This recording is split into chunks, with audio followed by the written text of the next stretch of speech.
Porca with Tomás McCarthy on WLR. With Hooper Dolan Insurances. For business insurance you can rely on. More info at hooperdolan.ie. So turning to ladies football, and Ballymacarbry will go in search of 38 county titles in a row on Sunday when they do battle with great rivals Comeragh Rangers at 3:30 in Leamy Bryan. And delighted to welcome back to the show Waterford and Ballymac forward Aileen Wall.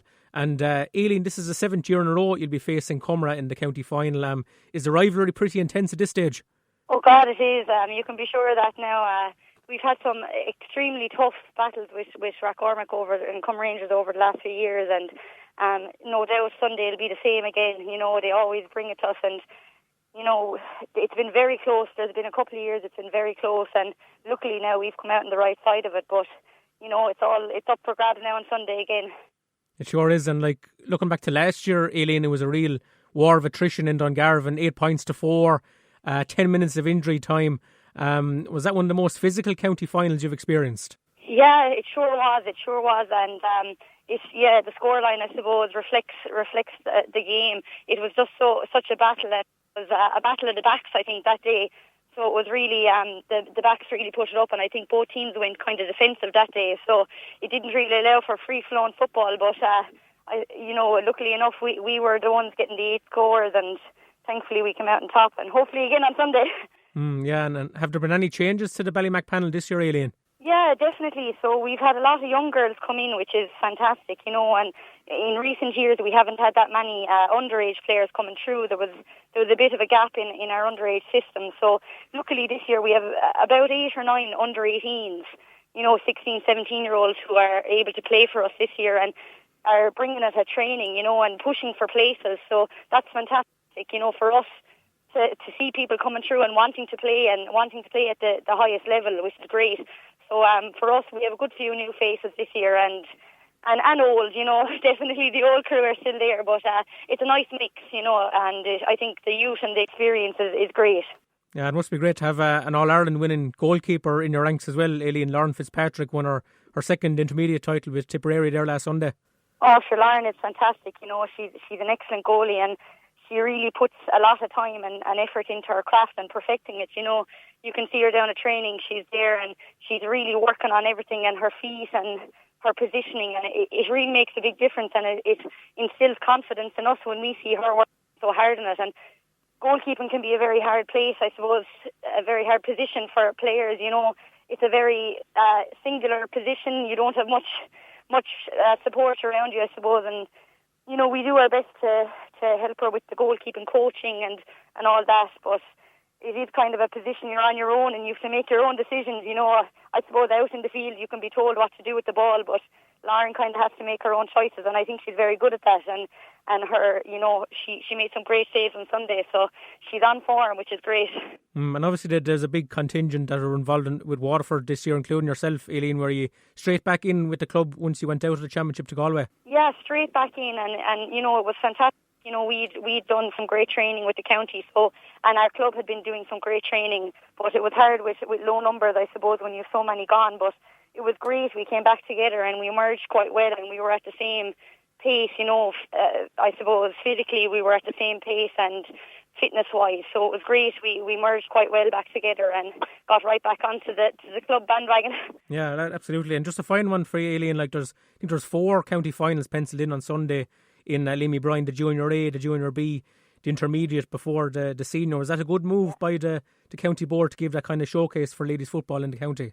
Oh, it's a fantastic move. You know, you saw it there on Sunday, 56,000 people above in Croke Park, and you know, it's because of the work that's been done with ladies football and trying to get the support. So I think it's a great move by the county board to bring all the county finals together. And you know, maybe when people are paying to go in and all, they might hang on and to see the other games, and it would be fantastic if they did, and just for people to come out and support, because I don't think club ladies football in particular gets the support that it deserves, because there's some cracking games going on around the county the whole time.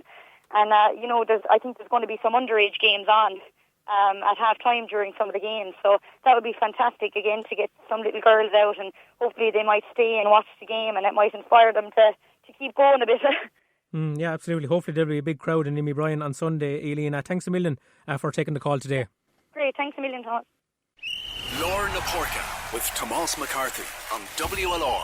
with Hooper Dolan Insurances. For business insurance you can rely on. More info at hooperdolan.ie. Well, to get the Comeragh Rangers view on this county final, I'm joined on the line by manager Joe Murray. And Joe, you're back for another cut at the Champions on Sunday. What's the feeling in the camp ahead of this one? Yeah, Tomas, ourselves and Ballymac have had some great battles over the past 5-6 years.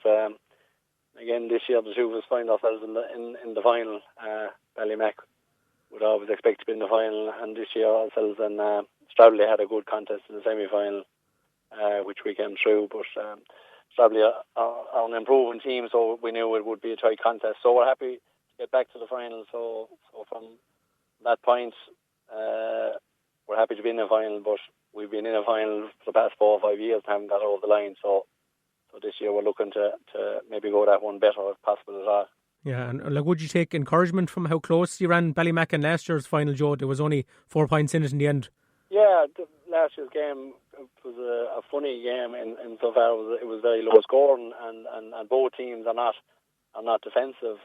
But whatever way the game panned out, both sets of defences seem to be on top, and it swung in the last 5 minutes in Ballymac's favour. So yeah, definitely. And we would have a few absentees from last year. We 1 or 2 girls gone travelling, but on the back of that, we 1 or 2 girls back, so it might balance it up. And again, Ballymac would probably have a similar panel, maybe 1 or 2 extra in from last year. So panel-wise, probably the panels would be roughly the same. So both would have had numerous players on the county team that went well again this year, and obviously those players coming up against each other will form a big part of what the outcome may be on Sunday. But yeah, we're definitely looking forward to this. I suppose as any manager will say, if we get a performance out of our own team, the results will take care of ourselves, and we have in the past performed fairly well in the county final. So I suppose number one is our own performance, and after that, hopefully we might get over the line this time. Yeah, and what changes in personnel do you have from last year, Joe? Yeah, well, we have a couple of newer girls coming through. One of our girls is travelling this year, so she went to Australia. So we have a couple of new girls coming through from under 16 level, Caelan Broxton and Ola Kendi, who would be on and off the team. We have Ola Flynn back, who wouldn't have played now in a year or two, but she's committed to give us a bit of effort this year. So again, she's next to the panel. Yeah, Ruth Cowan wasn't involved last year as she was taking time out to start a family. So again, it's great to have fresh blood in, and again we have those stalwarts, the county players, the Murrays and the Dunphys and the Powers and all those still on board. So yeah, it's interesting, and again it's probably the same for Ballymac. It's only in the last maybe 6-7 weeks in so far. When the county was finished, you can get your full squad together and get maybe serious challenges in that and kind of form your team. But that would be the same for both teams insofar as Ballymac would have had 6 or 7 on the county panel as well. So and I suppose if you ask any club manager, they're on the same boat as regards county, but you just get on with it and take it from there. And just the final one, Joe, I believe Comeragh Rangers are celebrating 20 years in existence this year. Is the club in good health at the moment in general terms? Yeah, it's Marcus, yeah, we have good numbers now from under-8s, under-10s. We've lots of coaches. Like any club, the more coaches you can have in, the better it is, because every team takes 2 or 3 to coaches. And like 20 years ago, when the club started, they had a junior team, and they managed to work up all the years to be, a solid senior team like Ballymac are. They've been lucky not to win a Munster over the last year or 2, and we've been close enough to them, so we would rate ourselves as being one of the top 5 or 6 teams in Munster, and Ballymac are probably in the top 2 teams in Munster. So as regards club wise in the county, we are a strong outfit, and our under-8 teams would compete well throughout the county, and we're drawn from a nice area, so our base is fairly strong. So numbers wise, we're always fairly okay as regards players and all that. So yeah, we've been in a good place, and we have a very good committee that keep the thing going from week to week and year to year. So that's always important too. With Maisie Dunphy and Tony Galvin and Casey Johan, and keeping things, Kevin Power as secretary. Always good people to keep things going. the background. Well, many thanks for your time this evening, Joe, and all the best on Sunday. Thanks a lot, Tomas. Thank you.